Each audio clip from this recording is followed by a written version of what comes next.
Bing bong! Welcome to Buckets. Congratulations to the New York Knicks. The Pants are NBA champions. Can't believe it. Knicks in 5, baby.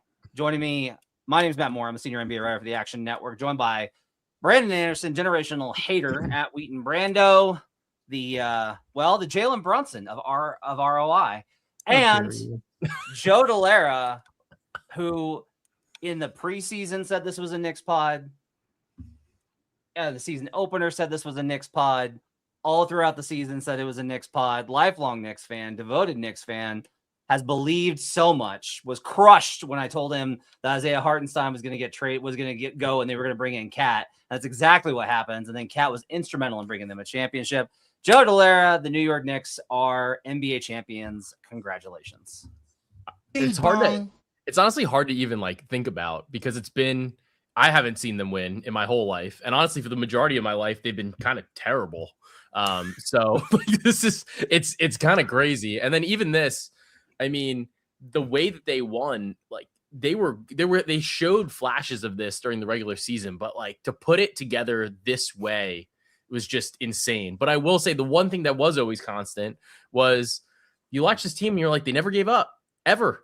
If they were within 20 points at any point in any game, you were like, they could win this game. And I mean, every game in this series, they were down double digits. It was just unbelievable. So really just exciting. It was nice. My dad was over, so I got to watch with my dad. 53 years. It's crazy. So I gotta get into the city soon. So why do you? Is there something you want to pick up from the looting that's about to start happening in the streets? I just need the vibes. I need the vibe. Fine, be careful. You are the vibes. You've been the vibes the entire season. You bring it up. You are the vibes. Be careful, everyone in New York. Be careful out there tonight. Let's not have anybody in the hospital or the morgue. Phenomenal performance. It was really funny. Brandon, the Spurs go up big, and the entire way I was staring at the Knicks money line after betting Spurs -5.5. By the way, congrats to me for being the first bettor in NBA history to go 0 of 5 straight consecutive on NBA final sides bets. I mean, really, you work hard, you put all the research in, you spend all this time watching the entire season, and it's moments like this that really pay off by showing you need to do something else professionally. But the entire time I'm staring at Knicks money line, and I'm like, I should really bet this. I feel like they're gonna win. And I was just I was so weary and burned out that I was like, it's fine, whatever. I was like, I win either way. Either the Spurs win and I'm right and they cover, or this thing's over and I get to actually have a vacation. So I was good with it. Brandon, what was your reaction to Game 5? Yeah, I mean, I hate to be to join you on the basketball media people complaining about watching the sport and doing their job and being glad the season is over. But that's, we know how I've been on the whole Knicks thing. They've worn me down, and I saw them 10 points, 2 minutes left in the first quarter, 13 at the end of the quarter, 16. I think we were 4 minutes into the second quarter. We're on pace for a 48-point Knicks game still. And I'm just like, none of this is real. Just get this over with. This is not, I know how this goes. I know how the second quarter goes. Let's just move forward. Cash the -5,000 of Brandon declaring that none of this is real. That was we waited a long time. We took until this game for him to say that the season wasn't real. No, that was about the Spurs being ahead by 10-15 early. That's all that was about. The Knicks are the first team. Go ahead, Joe. Knicks are the first team to win a title that lost 16 games. That's what it is.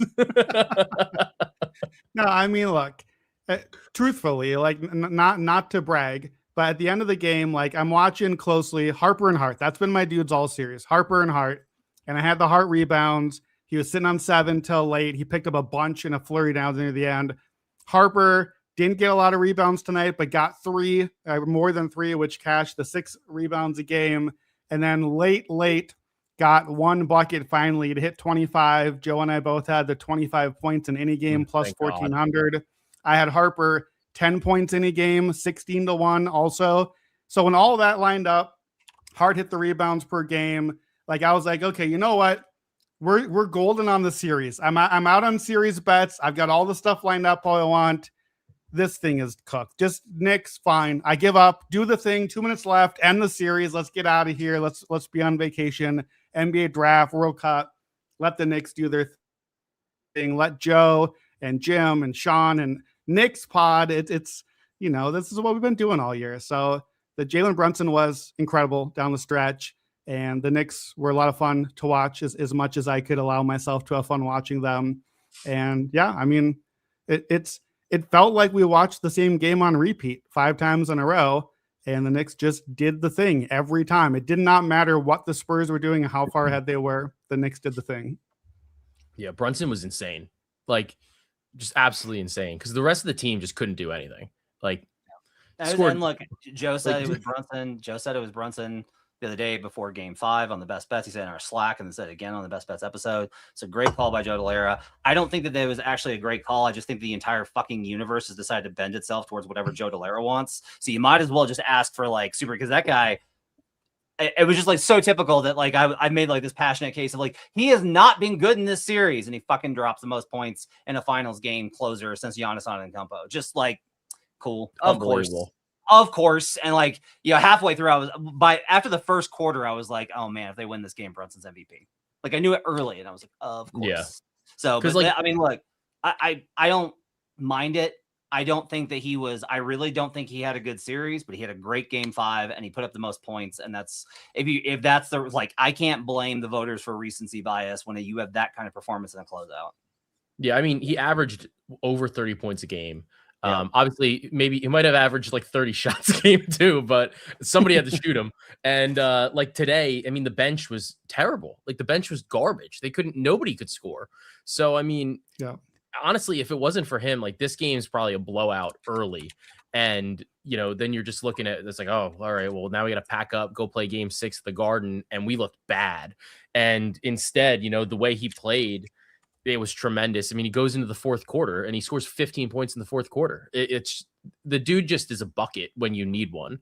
And I think that at a certain point, like, yeah, I mean, in part it's because of the volume, but it's also the team trusts him. Everybody trusts him, and they're willing to live and die with him making or missing the shot. I will say, of somebody making and missing a shot, I'm very happy that for Josh Hart's sake, that he was able to make some of those free throws late in the game. I feel like that was a little bit of redemption for him missing that shot, really like the layup the other night. So I'm sure he feels better. But like the nerves were crazy. I mean, Wemby missed a bunch of free throws down the stretch. Harper missed some key free throws. OG missed free throws. Like Mikal missed free throws. You could tell the pressure was in the building. And it was definitely at a different level, I think, tonight, especially late in the game, than any other night. And Brunson kind of rose to the task. Yeah, it's funny is like on my best bets file, and I bet this too. Like I bet the under in this game, and thought it was like going to be, like I knew it was going to be. Yeah, I didn't log it, so that's cool. That's cool for me. But yeah, I knew that like after the first quarter, I was like, oh my god, like the under's going to hit, and I checked the app and was like, I didn't log it. Okay. All right, but that wasn't easy. That's how you knew it was going to hit. Absolutely easy under in this one, as neither team could do much of anything. I saw that it was 45 for Brunson, 49 for the rest of the Knicks. Yeah. Just that's 45 on 27 shots, too. Yeah, as much as we've given him crap all series for being like 30 on 31 shots, let's give credit to the other side, too. 15 free throws, but you earn the free throws. You hit over half your shots, 4 of 7 on threes. Like, unquestionably, on a night where Karl Anthony Towns plays 23 minutes, has 2 points, 5 turnovers, and fouls out. Like, we've said how good he's been the entire playoffs. Matt, you said going into this podcast, the last time we were on, you still felt like he was finals MVP. I think I had a real case. Like, he was the leading plus minus and was holding his own against Wemby. You basically took him out of the game today. And then OG has his worst game of the series. Wasn't bad, but certainly wasn't anything what he has been. And it's just Brunson. It's the entire thing Brunson winning the game. It was exactly what Joe said. Again, if I knew that Joe literally is able to command the universe through vibes, I probably would have just bet Jalen Brunson. Yeah, if Brian Fonseca was here and if someone had just told us that Brunson was going to score 45 in a closeout Game 5 victory, we would have known. We would have known to bet Brunson MVP. Like if we would have just told that, we would have known for sure. Matt, I'm curious. You know how I am on this. I would still say OG is the right MVP vote for the series. If you had to vote right now, like you're on the voting panel, you're one of the 11 or whatever it is, it doesn't really matter because it was always going to be Brunson with this sort of night. That's what we said on the betting. You're a voter. Who would you vote for? Oh, I would vote for OG. Okay. Like, I don't like recency bias. I just don't. I don't think like the Knicks. The way I think about basketball, having done this for, oh my God, almost 19 years now, is I think of it as the entire course of all of the possessions. And I think about series as the course of all the possessions over all the games. You have to win the majority of the possessions. And actually, like, you don't. You can just win. Like, that's what's funny about this is like the Knicks held the lead for the majority of the series, or the Spurs did. Just doesn't matter. Because if you have more points at the end of the game, that is all that matters. I legitimately think that OG was the most impactful player. Like, I always define most valuable as who impacted winning most. Jalen Brunson did not impact winning most in the series. OG Anunoby did, offensively, defensively, cumulatively. But would you have Brunson second or Cat? As always, do what? Who'd you have second? I would have Brunson because Cat had such a terrible game 5, and he faded as the series went on. He was great in the first 2 games. I thought there was a chance for him to get back in the series. What I was really hoping for was like a good game tonight, which you didn't have, and then like for the Spurs to win, and then in game 6 comes back and Towns has like a monster game.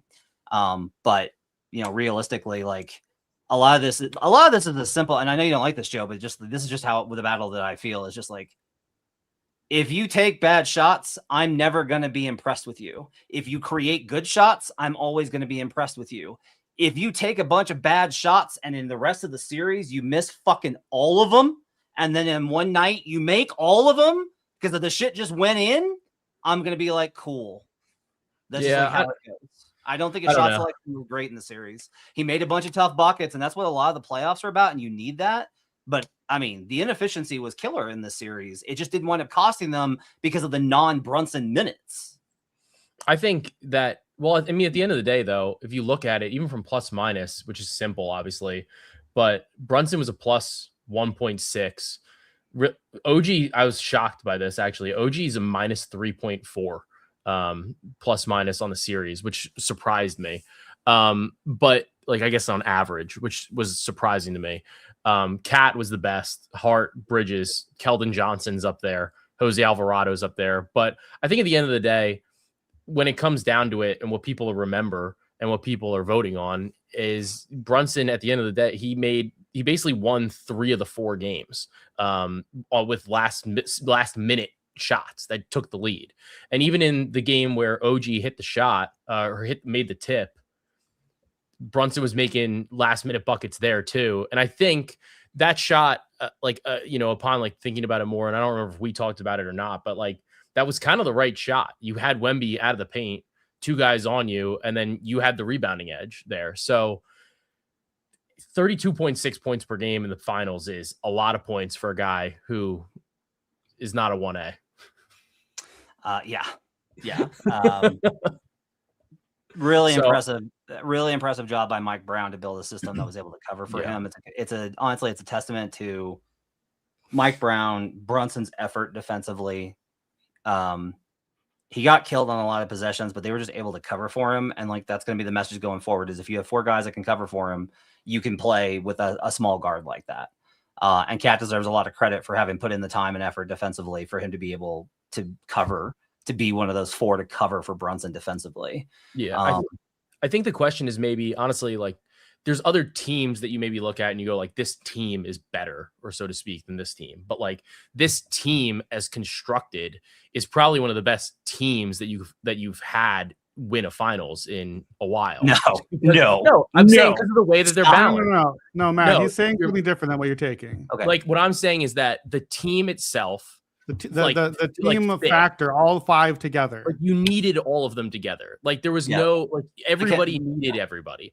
Like the synergy was really great, but like also like you have LeBron. Like think about like some of the LeBron teams. Like it was just like the Heatles. It was just like LeBron, Wade, and Bosh, and that was it. And like that was it. And then even some of the Cavs teams, it was like him, Kyrie, Kevin Love, and then like this team like if you didn't have one of them, you're probably just not here. Like it doesn't matter like who it was, but I think that you're just not here. And I think that's kind of, whereas some of these other teams that have won the title, you could replace people and like they're fine. But this Knicks team, and that's kind of why I'm saying, like, I think as a team, this is probably one of the best teams that's won a title in a very long time. And Brandon's going to probably tell us about how Jalen Brunson's the worst advanced metrics player ever to win like finals MVP. But it goes into the fact that this is like a team win. And I think that makes it feel better, almost like as a fan, where you're like, you don't have to maybe have the guy that's perennial MVP winner to win the title. It obviously helps. It's definitely a factor.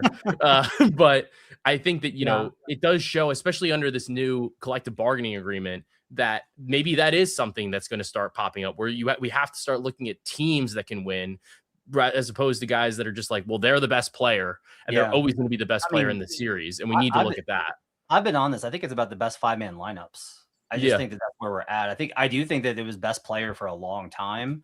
But I think with where the sport's at right now, in an era where we've had 8 different champions in 8 years, that it's about who can get the best 5-man lineup. And I think that that's some of the reason why the hot team makes it as far as they do, because it's like you can just get the chemistry of 5 guys for a run. Like I compared this Knicks team to the teams that have made these runs, like the Pacers and the Mavericks, and the Heat. And what I said was like, but the Knicks are better than all those teams. So it's like if you have this big jump, and you're starting from higher, you have a real chance to do this. And they ran into the right team at the right time because Brandon, I will pause and let you eviscerate De'Aaron Fox. Oh my God. I mean, I want to chime into to what Joe is saying. And so like, I know that this is not going to be a comparison that either side is going to be happy with, but 2 NBA champions in the last 3 years, the Knicks and the Celtics won on the team, won differently than all the other, like all the stuff we said for series after series for the entire Celtics run about the stuff that I said. Who is this? This is the worst advanced metrics, best title team player since ... Turns out it didn't matter because they had a 5-man team. They had a bench. They had positive contributors like 7, 8, 9 guys down the roster. I think too in today's NBA, where injuries are more and more and more of the story, whether we like it or not, depth is going to help. Having your 5-man lineup is going to help. Like, look, the Knicks had some injuries. OG missed a couple games with the hamstring, and guess what? The team was good enough to win without him and to close out without him, and then to buy him 10 days off so he could get the hamstring healthy and be back whole again. Like that again. That's this. As a fan of NBA history, having gone back through all the seasons and everything, like I don't like this personally. I don't like the parity. I don't like the 8 champions in every years. I don't like that teams like the Knicks and Celtics are put in the hallows with all the champions of all time. That's why I come off as the Knicks hater, because this doesn't feel to me like the way I feel about mini championship teams. Lakers teams and Warriors teams and LeBron teams and Jordan teams. This doesn't feel like that, but it doesn't matter because it is what's happening now. They are winning. And I think too, like for me, when I go into a postseason, I usually am looking at like, I really think like 3 teams can win the title, maybe 4 or 5. That's about as far down as I go. That's over. Like that's been over. We have to be looking at like 8 to 10 teams now in the NBA that can legitimately win a title. That could have this year had they got the right shooting luck and the right bounces and the right injury luck and whatever. And that's just how it is. There's no asterisk. There's no crying about, Brandon thinks that the Knicks and Celtics aren't real champions. Who really cares? They are. They get the banner. Nobody cares what I think. And as bettors, we have to not care what that thinks also, because we have to actually bet that now. Like we have to, like I would have every season in NBA history laughed, and frankly did this year, laughed a Knicks title ticket out of the entire season. Like I would have laughed all the way to the finish line being like, it's never going to happen. And these sorts of teams can and are winning the championship now. And I think like for me personally, as a future is better, I think I have to fundamentally change how I'm viewing playoff series and who can win titles, because it's a completely different formula now. And look, how many times have I said the team beats the player? That was this series. The team beat the last round. The Spurs were the team and they beat the player. The Spurs beat Shea when the Thunder ran out of guys. Now we got to this round. You want me to eviscerate Fox? Fox was terrible. Castle was horrendous tonight. Harper is the only guy that was consistent. Even Wemby wasn't good enough. This round, the team beat the player. Over and over lately in big series, the team is beating the player, and it's no longer superstar driven. You just have Wemby, LeBron, Jokic, whoever, and win. And I think like we're a betting podcast. That has to be the big takeaway going forward is betting entirely differently how things look in the league. Yeah, we'll come back to that. I want to talk about that. That's really interesting. I'm the exact opposite of you. I love this. I know. This is like I'm aware I'm like the outlier here. I'm just no, I don't think you are. I don't think you are, Brandon. The way that my interactions when I've talked about it online, I think everybody prefers yours. Like I think they want great teams. They just want their team to be one of those great teams. They don't want the level of parity. Like they don't like the league does because they make more money off of it. And I think that's pretty evident. Like that's why they did this is the owners are happier and they make more money. I like it because I sat through Jordan and I watched all of these great players that I loved never have a chance and have all these fans devastated year after year after year. Like I know that this is a betting podcast, but like I do get asked a lot about my motivations for things. And it's like, what do you like? What do you like? What do you care about? And I'm like, I love it when fan bases that have gone through hell are rewarded. I love that. Knicks fans have been through fucking misery. Like it's been dark. And like, I'm just glad that they have someone like James Dolan that they can look up to now and say, this is why we have a title. This is why we have a title is that great man, James Dolan. But seriously, like I am very happy for every single Knicks fan I know. My good friend Jared Dubin has like, I mean, it's just he is the most pessimistic person I have ever met. He never thinks anything good could ever happen.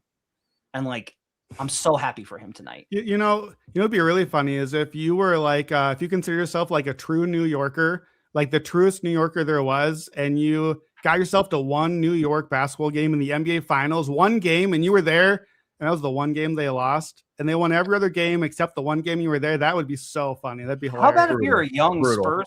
How about if you're a young Spurs fan and you finally get to go and they don't win a fucking home game in the finals? 0-3 at home. That's true too. Yeah, that's true too. Thomas Pass. I'm going to let you kill Fox in a second, but this is the tax for it. How do you feel about seeing Cat get a ring? I mean, I didn't really. I don't think he played tonight. Fair enough. Joe, do you think the Knicks can be the first team to repeat since 2018? Why not? May as well speak it into existence. Hasn't failed me this year. I can't argue with that. AJ XJ from Locked On Knicks. I was on Locked On NBA for a few weeks ago, and he did a whole thing like this is a team of destiny, and like we laughed him off. Like we were like, come on, man. Nope, they were absolutely a team of destiny. I was wrong about 11 years ago. Jalen Brunson tweeted one more game today. Yeah. 11 years ago, his number, one more, like it's just team of destiny. I don't know what else to say. Well, and the Villanova Knicks, like this is the arena that Villanova won the championship with these dudes as Villanova players, and now here they are back in an arena where they're clearly very comfortable winning ginormous games. So it's crazy. We can talk. As a person that has to analyze and give like logical picks on things, it's now has taught me to drive me crazy the narratives and the team of destinies and the team friendship and like all the things that I promise you I spent all my childhood growing up loving about sports. I really enjoyed all these things about sports, and they've been beaten out of me now because we have to be like logical analysts now and give you picks. And it's like it's killing me that that's the story that's coming out of all this now, because I'm like, oh my gosh, can we be honest about the thing that we're seeing? Like, this was a really fun finals that featured effectively 5 coin flip games between two clearly very evenly matched teams. I don't know how you deny that. We had like down to a couple possessions in the final. They had a double-digit lead in 4 of the games.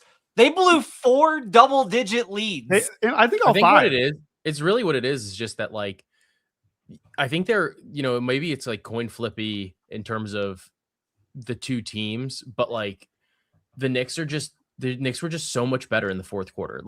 And that's something that this team can really work on. That it just is what it is. Like, it's something that they can work on. Like, I was sighing because I was just like, De'Aaron Fox missed a bunch of shots and was terrible. It was awful. Like, we'll talk about it. Well, we're gonna let Brandon eviscerate him. I will just tell you, like, again, their problem was rookies trying to run offense too fast. That missed layup fucking killed them.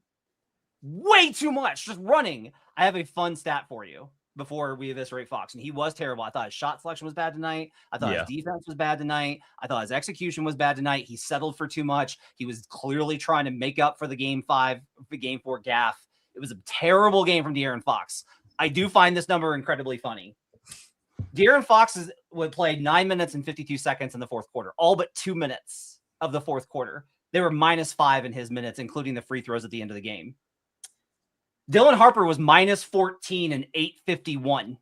So in whatever tiny section of time that Harper was on the floor without Fox, they actually got obliterated. I find that extremely funny. Dylan was great all night tonight and then not great in the fourth. Too many young guys trying to make plays, and Fox was terrible. That's my last thing on that. I will let you kill Fox now, Brandon. I don't know how we are seeing Dylan Harper so differently. Like, that layup at the end is a great drive that he is lined up to take the shot, and he's like comes up like a few inches short of tying the game. It's such a good play by such a good player that was fantastic all series. He did everything you possibly could want them to. Fox did nothing that you want them to. Fox had what? I want to know this answer, and it bothers me with every other player when I tell you this on Locked On NBA on Nuggets too with Jamal. If the shots go in, he played well. If the shots don't go in, he played bad. I don't know. That's these guys take. Who's saying that? Like, that's the only difference here. But you literally are you're shaking your head profusely at Dylan Harper's shot down the stretch. Yeah. That was a good play that missed. That, like, because it missed, it's a bad play. Because I evaluate whether or not you got good shots. The same reason I don't think Jalen Brunson played well in the series is the same reason I'm talking about this. It's about what kind of shots do you get. De'Aaron Fox is missing wide open catch and shoot threes. Wide open catch and shoot rhythm threes. Dylan Harper, who has failed routinely in the series in transition, if you check the numbers, as well as Stephon Castle, who's been worse, tries again to go at Josh. Every time they've tried to go at Josh Hart in transition this series, they've gotten killed. They needed one possession. They needed you have to get a good shot. You have to get a good shot there. And he rushed it. Like so many kids have rushed so many things. We're just going to disagree. He had a layup. Like, he had a layup. A contested layup with 3 defenders in the paint. I think the thing is, though, like, their offense was so broken in the fourth quarter, especially, like, that probably is, like, I think that just is like a okay shot for like what it was, because they weren't generating good offense. And honestly, for like even watching the game as a Knicks fan, I'm like, why Dylan Harper's just in the corner when he's the leading scorer on your team. He's like the only guy that can get to the rim. De'Aaron Fox is like running around in circles, taking long mid-range jumpers that are like contested. I don't know. It just, to me, like, just watching it felt like they didn't have a plan, and it was like over and over and over again. And honestly, like, I think that Mitch Johnson just wasn't prepared for whatever New York was doing in the fourth quarter. Like, I think the coaching job was abysmal. And maybe if you have a better coach, they win. Like, and then maybe it's just that simple. But like, it felt, if the Knicks were within 10 in the fourth quarter, they were going to win the game. Because I just had no faith. Like, I wasn't even really afraid of a 10-point deficit in the fourth quarter, just because that's the way it was. Yeah. And I think too, like, we're like just saying what we just saw in this game, and especially early in the series, in the games that they lost, as good as Victor Wembanyama is, as great, as awesome as Victor Wembanyama is, as great as he's always going to be, he was not good really ever at any point in the closing stretches of these games. Like, people are going to say it, because you'd say it about LeBron, you'd say it about Jokic, Giannis, whoever. he was bad. He was bad down the stretch. He couldn't hit shots. He got beat defensively a few times. I think when the lineups, whatever lineup wasn't working down the stretch over and over, even though it wasn't always the same one, when they couldn't figure out the right rotations, when Castle was continuously harming the Spurs and they just kept him out there, he does positive stuff too, but Mitch Johnson just, it felt, I know it's easy to armchair quarterback and question the coach, but these games are a shot away, all 5 games basically at different moments. I know they're not all within one possession, but one shot, one moment.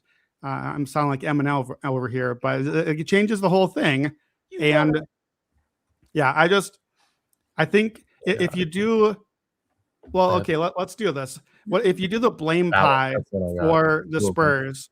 You're gonna knock this over. Who's getting the blame for the Spurs? Because I think Mitch Johnson has to be like a significant, like, as much as I want to hate on Fox was not the problem. He just wasn't the solution. Castle was the problem. Keldon at times was the problem and better. I think Mitch Johnson and Wemby are still getting the biggest portions of the blame pie for why did the Spurs not win? Because Mitch just consistently did not seem to put them in a position to win the game, and Wemby didn't make the plays down the stretch. And Fox wasn't good enough either. And Harper is a young player that made some mistakes. The bench was not good for them outside of him. But I don't know. I'm curious. Like, I'll say Mitch Johnson, 40%, Wemby, 30%, Fox, 15 or 20, and then kind of go down from there as far as like percentage of why did the Spurs lose all these games? Either Joe, what do you think? How would you portion the blame pie of the Spurs? So I have an answer to this, but I have to make a little caveat here because my wife is next to me and she wanted to give her take on when I woke her up. Let's go. So I will say this, and only now, I didn't rip Joe's head off. How did you not kill him? I would have, but I will say, because the Knicks won the finals, it was the most worthy woken up for the last 2 minutes of my life for him to be like, today, I think I only watched like the 4th quarter. He was like, Jenny, I have to get in here. And I like walked into the living room and I was like, oh, like, can I curse? Yeah. Okay. I was like, oh shit. I was like, they're going to win. And then at the end, I got a video of Joe and his dad and the newborn. Joe's holding the newborn, watching the Knicks win. And I could see like the sparkle in Joe's eye and his dad's eye. And I was just like, this is an incredible moment that I can't look back on. So I will say, no, I won't rip your head off for waking me up with a 2-month-old. Oh my God. To see the last 2 minutes of the game, because it was truly the most important part, I think, of the series for them to come back and win this. And he can be annoying and do his little podcast, but I had to make an appearance so people know I didn't kill him. So you are acquitted, Jen. Thank you so much. Congratulations. Thank you for sharing that. That's a very cool moment.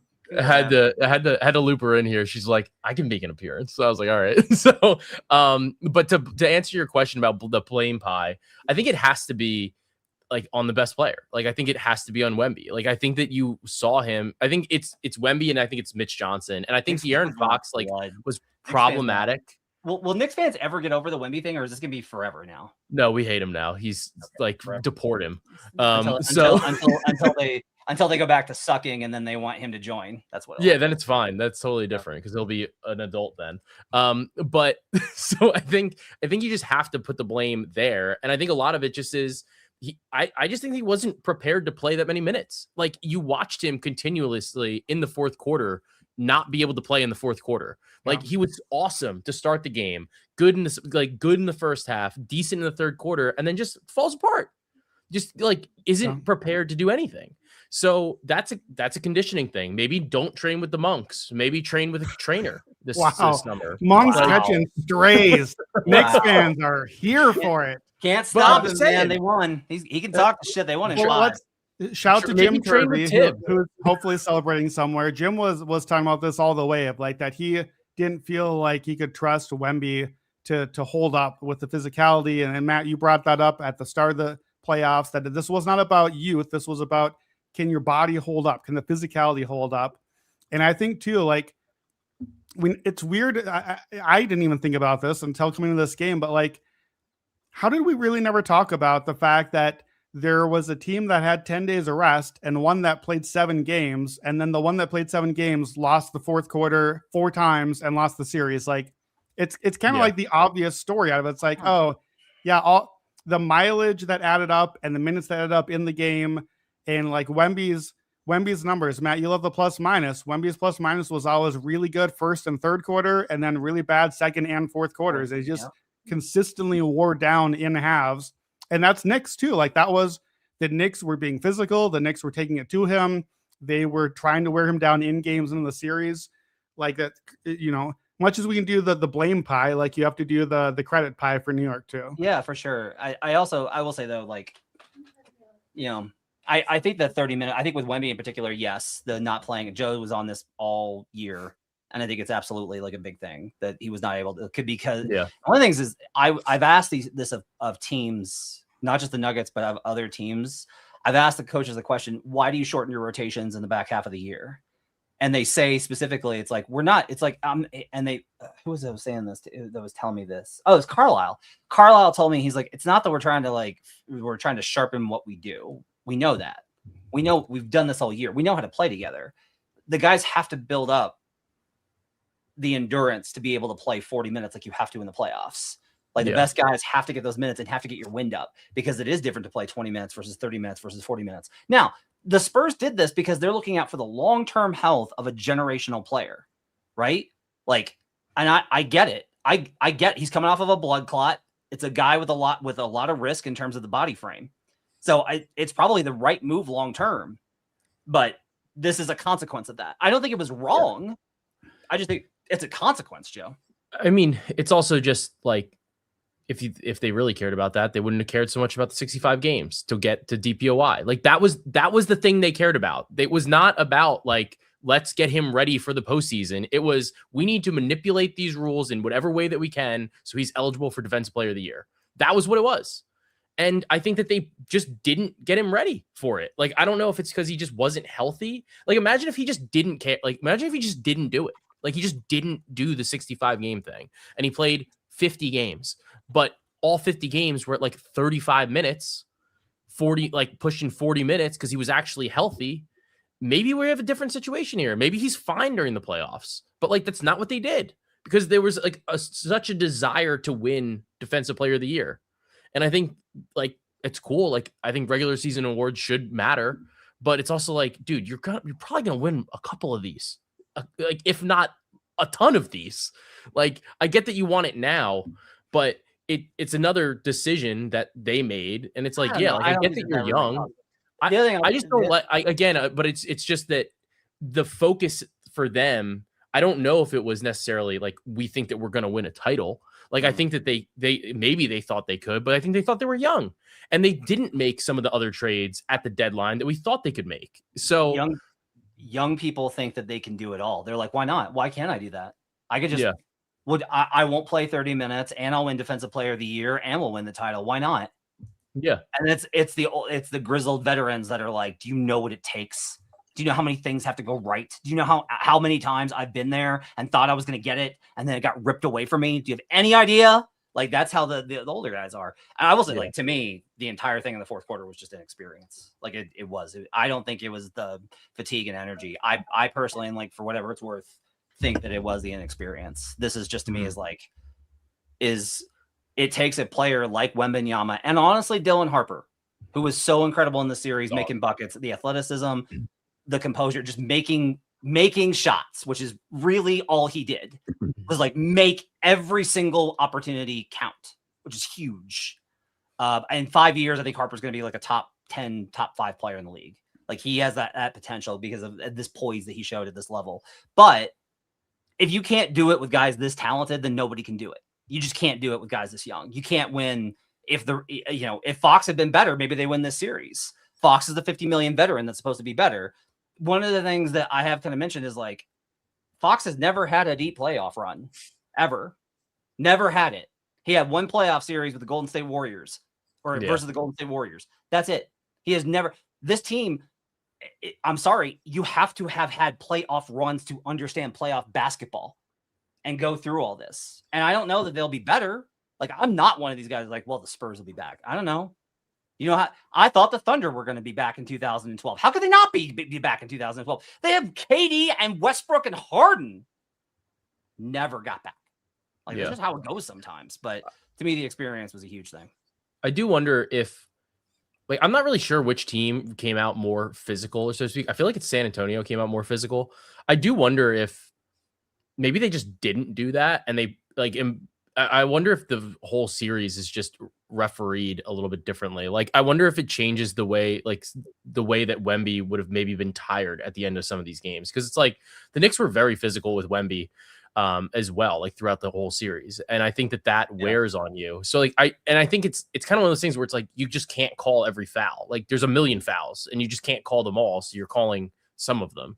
And I wonder if like the series is less physical, does that benefit them maybe more or maybe not, because that's just their style of basketball. And that's kind of what they've been doing all playoffs. And then to switch off of that, it makes it a little bit more difficult. I don't know, but I don't know. It's kind of a question. It's a little bit of a amorphous question. I don't really know if there's an answer, but I think too, like it's hard for us to imagine this because it's imaginary. But when you go back to game one and the Spurs are up big and blow the game, it's like, okay, what if the butterfly flaps its wings? What if things are a little different? What if the Spurs don't blow that game and they win the game?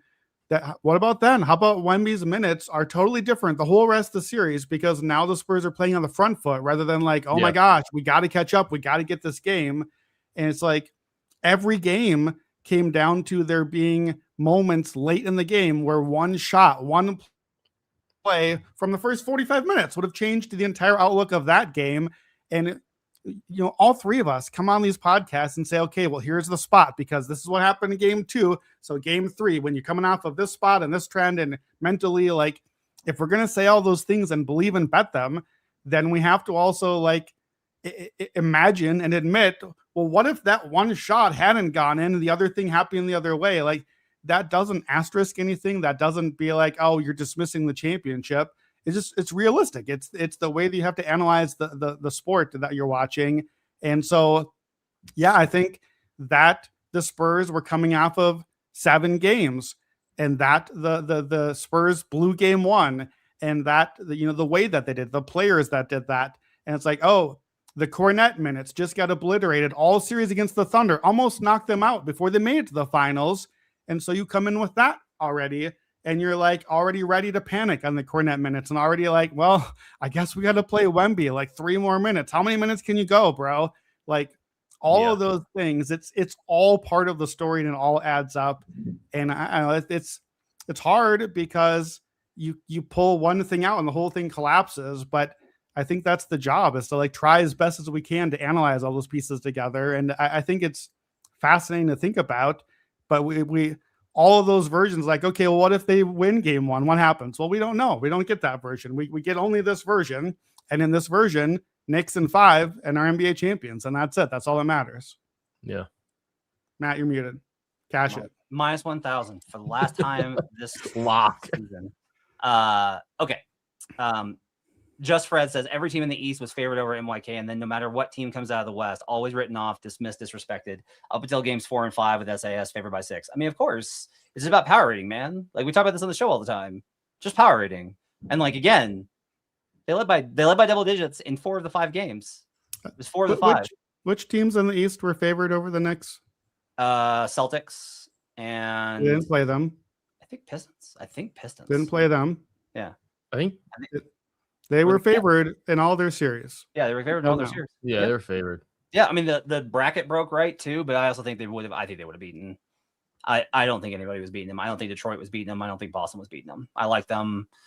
I talked about the offensive floor, and boy, was the offensive floor low tonight. But Jalen Brunson got him home there. Let me ask you guys this: it's going to be talked about. I'm already seeing some of the comments here about this historic run, the all-time point differential and all that.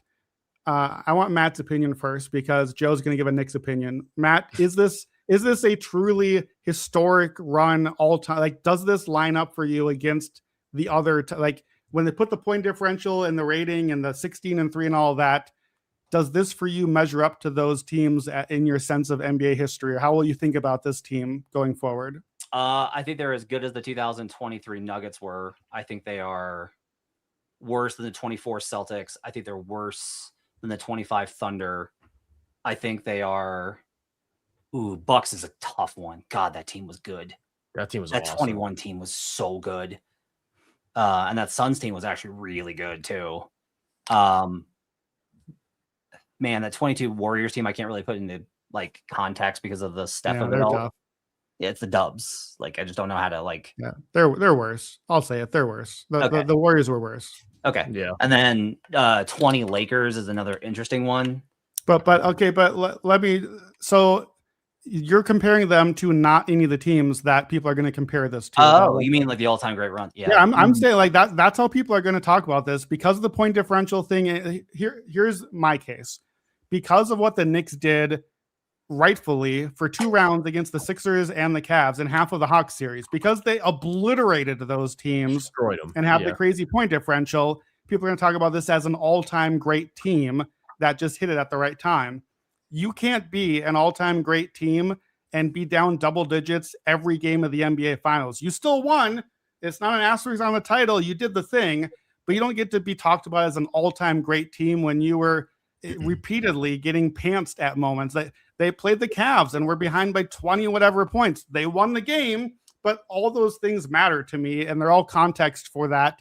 And we see teams win by 20, 40 points all the time in the modern era because of the threes. And we saw Knicks blow teams out at times. Joe and I just bet them to win by 20 and 30 tonight. They didn't. They barely scored 20 and 30 tonight, but they did. They got the win.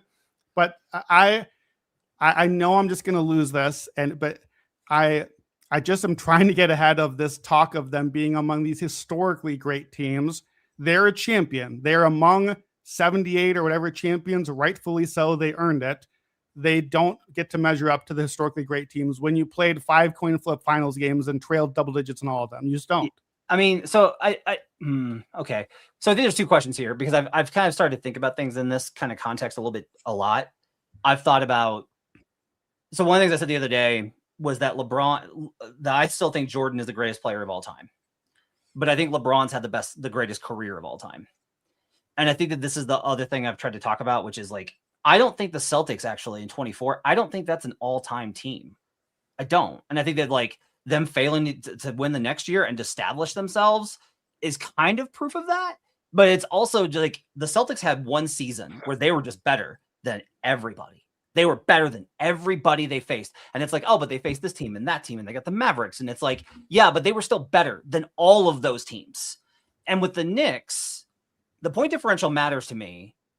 And I'll also say is like, I'm more impressed by comebacks in that I don't think it's not irrelevant to your point that it does matter the Spurs built a 29-point lead. It does matter that the Spurs win probability touched 90% or better in so many of these games. Like it matters. But a part of me too is of the mindset that like, look, if you really want greatness, it's great teams are what happens when shit goes bad, when it doesn't when it's not easy, when you're not able to just play your game and do what you want and cream them. Because like I don't have as much respect for those teams because I'm just like, yeah, it was easy for you. Congrats 2017 Warriors. You had Kevin Durant and Steph Curry. Good for you. Like the Knicks faced adversity over and over and could have quit. They could have quit in the Hawks series. And for them to come back and win all of these spots and to battle back and trust themselves and trust each other, it doesn't make them better than the Warriors. The Warriors are better. But it does make them, this run, more impressive to me. That would be my answer to that question. Yeah, I think, I think there's something to be said about like not the mentality of the team. And I think that that's why you have these comebacks, because I think there's a lot of times where we see it. And part of why we've bet the Knicks to like blow teams out in these closeout spots, because they just let go of the rope and the Knicks just don't. They're just like, what do you mean? There's a rope? Like they're like, there's a rope to even let go of? Like, that's earlier when I was like, this isn't real. That's what I meant, was just like, it doesn't matter if you're ahead by 10 or 15, because the Knicks are just going to get in the huddle and be like, it doesn't matter. We're fine. Just keep doing the thing. We'll be right there. That's what I meant by this isn't real. As that was a respect for the Knicks comment. Yeah. And I essentially, like, what I'm kind of getting at is I think that because of that mentality, it set them up to be in positions where like they had all the rest. Yeah. And I think that like it kind of is one of those things that builds on itself. So I think it's fair to say like it's an all-time great run for sure. I think there's no way to get around that. I think in terms of the team, I think just in today's NBA, it's different, and you're not going to get it's like there's a little bit more parity, it feels like, anyway. And I think this type of run might be harder to make, even potentially, like moving forward, because you have more parity and like the teams at the bottom are better. Like I think when you look at the bracket now in both conferences and you look at like the teams coming out of the play, and you're like, they're not terrible. Like they can push a 1 seed, and like we saw that happen. So I don't know where they land in terms of like all-time great teams, but it's hard to get around the fact that this performance that they had was insane. And just like, we're never, that's, there are going to be so many books and articles and 30 for 30s. Yeah. Rightfully so. We're going to talk about this finals as this incredible finals, this memorable finals. How many finals do we talk about that when they end in 5? We're going to rightfully talk about this finals this way, because there were all these close games and all these comebacks. Like I guess it's just a question of, what do you mean when you're saying great team? How are you defining great? Are you defining it by a number on the court? Are you defining it by record? Are you defining it by point differential? Are you defining it by a feeling of greatness? Are you defining it by what you want out of a team, what you envision sports to be, and sharing the ball and team? Like, and I'm not saying this disparagingly too. Like, it's in the same way that we argue forever about MVP and who should be MVP. That's this conversation. What makes a team or a run great to you? Mm-hmm. And this is going to be a truly great, incredibly memorable run for a lot of fans. And it's not the one that I would pick, and that's okay. I'm going to still watch all the DVDs. We don't do DVDs anymore. I'm going to watch all the title runs of everything. I'll read all the stuff. And like I came into the finals looking for what are the historic cool Knicks books to read. There's about to be like 40 more coming out of this series and this team, and we're going to read them all. Tell our grandkids to read those books. I would say honestly, like this is about, I think, as good of a run as you could have as a Knicks. Like if you're an actual like longtime Knicks fan, dream. Like this is about like as cool of a run as you could have. Where like, you're favored in like some of the series, but it was always like, well, like, you might lose to this team, or you're going to lose to this team, or even if you get out of the East, you're going to lose. And like this, and this. And like, I think that there's something too about like there's like the David versus Goliath type of narrative between Brunson and Wemby, and like that whole thing. And it's like, Wemby's probably going to win. Like you think that they're going to win like probably multiple titles, but who knows?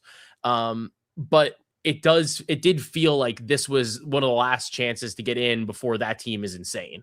And they're already good. But for the first title in 53 years, this is about as good of one as I think you're going to get. It's almost more fun.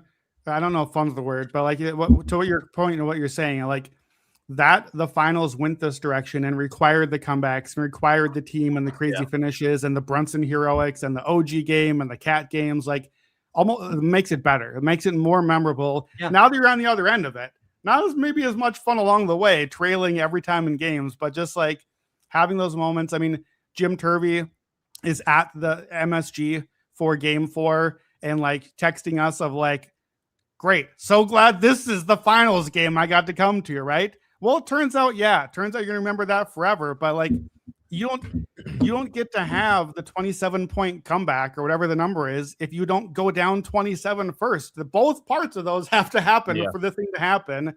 And it's just, as for Knicks fans, for Knicks bettors, for the people on the right side of this one are going to remember a whole lot of things about it forever, because you could hardly write the script better. Man, I think everyone is like, because I was thinking about this, that the Thunder Pacers was incredible basketball.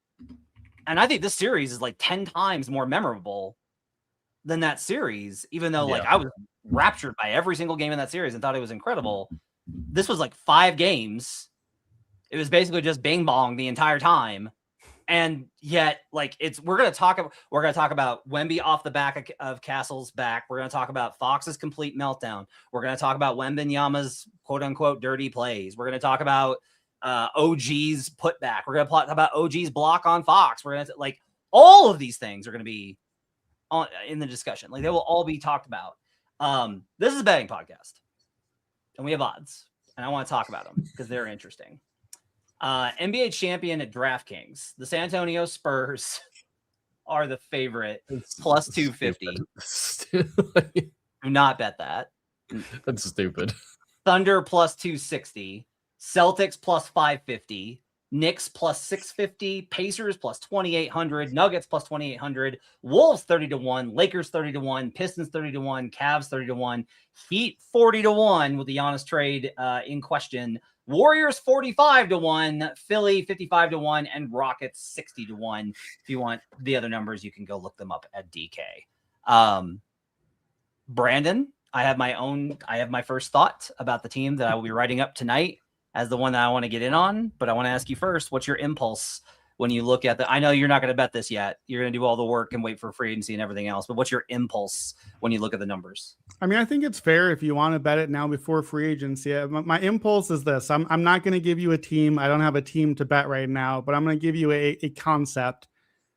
I 20, 30 minutes ago, and I went on a long rant about like the direction of where teams are heading now and the teams that are winning. Yeah. Our reaction to hearing Spurs plus 250, don't bet that. It's such a bad bet. That doesn't mean that none of us are saying that the Spurs are never going to win next year. They'll never come back. No, we're not saying that at all. It's about the number. Don't bet plus 250 1 year out. Don't do it. Don't bet Oklahoma City plus 260. Don't bet the Celtics. Don't bet any of those favorites. To me, I think I'm going to start betting. I think I'm going to start treating betting NBA futures nearly identical to how I bet NFL futures. And that is tragic to me, the NBA historical fan, but I think it's how the league is moving requires me to think about it, which is this. I don't come out of the Super Bowl telling you like, all right, Rams next year. That's the team. They went and made the big trade. You got to go get the lead front runner. That's not how you bet the NFL. You wait and you wait and you wait and you grab a 40-1 off a 3-game losing streak when you're like, oh man, but the schedule is kind of breaking right and they could get healthy later and they could get hot in the playoffs. So I'm going to tell you right now, I didn't even really listen to the first teams you were saying with those short odds because nothing in the world could get me to bet one of those tickets right now, a year out. You're always going to get longer odds somewhere along the way in the 82 games off an injury, in a series somewhere along the way when you fall down. The Spurs lose 2 games at home in the finals. Who thought that was going to happen? And if you wanted to bet the Spurs, you could just wait right until then and bet them. So there's always going to be a better, longer number if you want. And look, that's why if you want to bet it right now, Matt, and whoever else is betting it, I think it's perfectly fine to bet it right now. Your bet right now should be about free agency. If you want to bet Miami or the team you think is getting Giannis or whatever, that's the bet. You bet right now the team whose odds are going to not be available to you later. That's how I bet NFL. That has to be how you bet NBA now is what's the number that I don't think I can capture again later. It is not Spurs plus 250. I promise you. It's not Thunder plus 260. It's look down at the bottom half of the board and find the number and bet that team. That's your bet. My favorite one I've ever done was Warriors after the 2021 titles. I bet Warriors at a very long number. I don't remember the number specifically. Gave it out on the show, wrote it up in an article after the 21 finals. I gave out Warriors because you could see it. So I actually am going to disagree with you on this moment. Do not go free agency. I cannot look, I have been clipped about 17 times this week about Giannis stuff. And I will tell you that I've had a lot of conversations about it with various people. And I can tell you that that Miami is the baseline offer. That's the default. I can tell you that Minnesota and Boston are suddenly a lot more confident in their ability to get that done. I don't know what Milwaukee's going to choose. I don't know what they're going to. I don't know if there's an offer that's been offered that's better than the Miami one. I don't know. I'm never going to pretend to know. There's no way for me to know that. John Horst is not like, well, I'll tell you what I'm going to do, Matt. That's not happening. Here's what I can tell you. I can tell you that the Indiana Pacers are getting Tyrese Halliburton back. I can tell you that the Indiana Pacers have got Ivica Zubac, an all-NBA center, coming in. I can tell you that the Pacers are active in the trade market, looking for ways for them to be able to add a couple more pieces while maybe flipping out some of the younger guys. I can tell you that the Indiana Pacers have proven consistently to have the answer in the Eastern Conference, even against this Knicks team. I can tell you that the Indiana Pacers are 28-1. The Indiana Pacers at 28-1 to win the title is great value. They are also 11-1 to win the Eastern Conference if you don't want to try and get involved on the other side of this. You can't bet a Western team that's not Thunder Spurs. So you can't bet a Western team. I can't tell you, like, if you ask me right now, name the Lakers starters for next year. This is my honest to God answer. Austin Reeves, Luka Doncic, Tari Eason, Rui Hachimura, and insert big man here. I don't know if it's going to be Ayton or not. Like, that is what I believe that the Lakers rotation, starting night rotation, will be right now. That is what I would tell you. Okay. The Nuggets are actively looking to duck the tax. Their objectives are keep Pete and Watson, duck the tax. Hard to be like, yes, sign me up. Let's go, for a team that is actively interested in getting out of the repeater tax. The Wolves are maybe the most interesting one, because the Wolves, I know, are like, they are not like, let's get out of the tax. The Wolves are like, let's go. Let's go get a big move. Let's swing for the fences. Like, that's their mindset right now. So the Wolves at 30-1 are interesting. So to me, the two best numbers are the Pacers 28-1 and the Wolves 30-1, Joe. Yeah, I think I could be interested in both of those numbers. Minnesota was the one that kind of popped to me. I think that they have things like that they can do. And Ant just continues to kind of keep getting better and better. So Minnesota was definitely one of the teams that I was looking at. I think, it's so tough, like, when you get further down, but like Orlando's 80-1. I'm never really interested in Orlando, but I think that they have the team. They're getting a new coach. Maybe that helps. I'm not like, I just also don't think that some of these teams can win like further down. I'd be more interested maybe in getting them to win the conference and then like also playing title, just because like you kind of would want both. But I think that I would feel obviously much more confident in them. Like, I think you can make a conference run a lot easier than you can make the finals run, because it's like in March Madness, you have the Cinderella, win a couple games or win a couple series, and maybe like somebody gets upset, so there's an easier matchup or something to that effect, and then you just get absolutely steamrolled by a 1 seed that made it through because like you had a good route or whatever. So some of these longer shots I could get more interested in as a conference ticket as opposed to a title ticket. Our producer David Payne says, "Give me the Jazz at 200-1." Now we're talking. For me, like, I think, Matt, you made a great argument for the Pacers. I think you set the argument very well for Halliburton back, for Zubac, for Siakam, for the whole roster. I personally, I agree with everything you said. I think you made an awesome argument. I don't want that ticket right now, even though at 28-1, I think you're probably right about everything. And a few people start betting it, and by the time the season starts, maybe that's 22-1 or 24-1, and you already have positive value on your ticket. That's not what I'm shopping for when you're out. I'm shopping for absolute bombs right now. I want Magic 80-1 because I think they might get Giannis and suddenly be only available at 15-1 later. If I'm not saying that one, I'm saying I want a version of that. That's the version of bet I want. I want Brooklyn Nets 150-1 in case they sign this guy and trade for this guy. And suddenly it's like, oh, in the East, they're a top 3 team. Like, that's I'm only hunting deep sea diving, long shots down the board. I don't want the CLV sandwich of a Pacers 28-1 that gets me to 23-1 by opening night. Like, I can do better things with my money in the meantime. I'm sad that 28-1 is a great return. Brian, it is, but you can bet it like, okay, Matt, probably get it close to opening day anyway. If you're right about everything you're saying about the Pacers, and it's now Thanksgiving, what number am I betting the Pacers at? Yeah, 28-1. Yep. Yeah. Yep. It's just going to do it later. That's all. So that's what I want to get to. Hornets are 90-1. The other thing I would say is when you're betting these things is you want runway, because if you're talking about CLV, and I would recommend doing this on the prediction markets when they put the markets up, right? Because like that's how you can sell out of it easy. And we first started using that this year, and we think we've given out a lot of really good positions that you could have bought and sold out of this year on buckets, because you don't have to worry about the way that they screw you on cash outs with the books. With the prediction markets, like I absolutely I will take Spurs no once that comes on board. I will just go ahead and take it. Like I'm good. If I have to hold it a year, I'm good.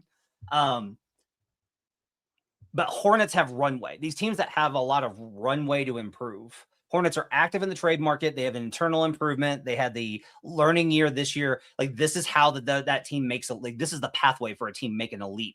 Joe, is I think that there's like value. Teams like the Blazers, teams like the Hornets. If you told me the Raptors trade Brandon Ingram, I'd be like, I will take the Raptors right now. I hate them so much. Yeah, but again, I think it goes more for me like these teams with runway.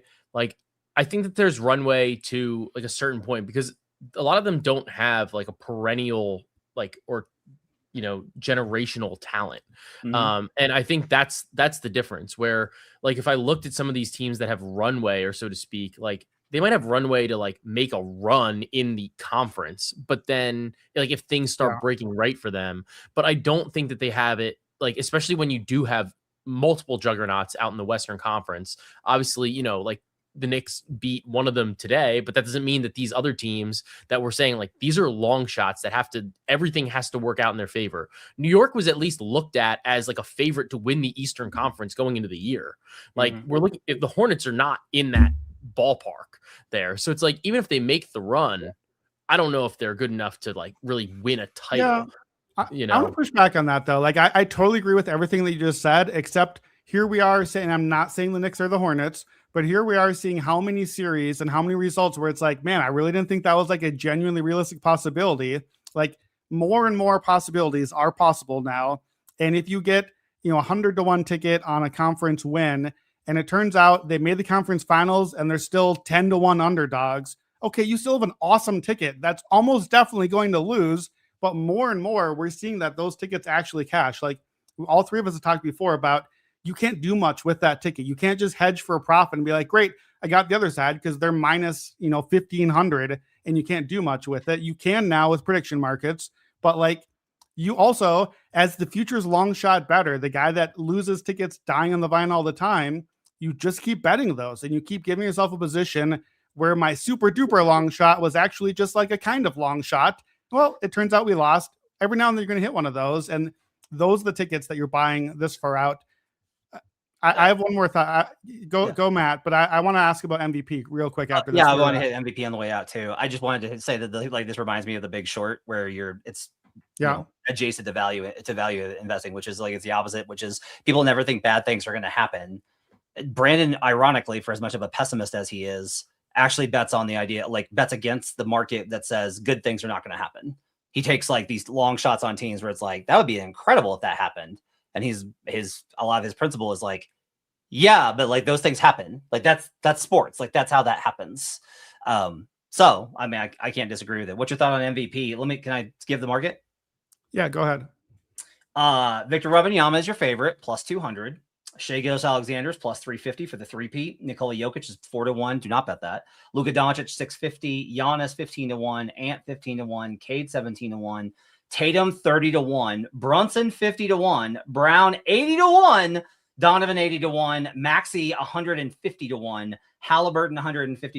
Embiid 150-1. And then we got Booker and Curry. So I will stop there.